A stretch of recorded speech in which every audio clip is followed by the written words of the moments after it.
ડભોઈ નગરપાલિકાના સભાખંડમાં વિવિધ સમિતિઓની રચના કરવામાં આવી. ડભોઈ નગરપાલિકાના કારોબારી ચેરમેન સમિતિના ચેરમેન પદે અફઝલ કાબાવાલાની કરાઈ વરણી. આજે ડભોઈ નગરપાલિકા દ્વારા અલગ અલગ સમિતિઓની રચના કરવામાં આવી હતી. લાઇટ સમિતિના ચેરમેન તરીકે સલીમભાઈ નૂર મોહમ્મદ ઘાચીની વરણી કરવામાં આવી.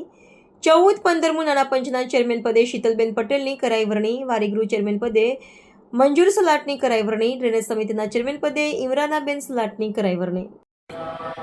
આજરોજ ડભોઈ નગરપાલિકાની ચેરમેનોની તેમજ કમિટીઓની નિમણૂક કરવામાં આવેલી છે. કોંગ્રેસ દ્વારા તમામ કહી શકાય કે સમાજને નેતૃત્વ પૂરું કરવામાં આવેલું છે. વિવિધ કમિટીઓના ચેરમેનોને એમની કમિટીના અંદર પણ તમામ સમાજનો સમાવેશ કરવામાં આવેલો છે અને ખૂબ સારી એવી કમિટી બનાવવામાં આવેલી છે. આગળના સમયના અંદર ડભોઈ નગરપાલિકાના અંદર કોંગ્રેસનું શાસન એક કહી શકાય કે સુંદર અને એક સ્વચ્છ બનાવી વિકાસશીલ ડભોઈ બનાવવાના પ્રયત્ન રહેશે.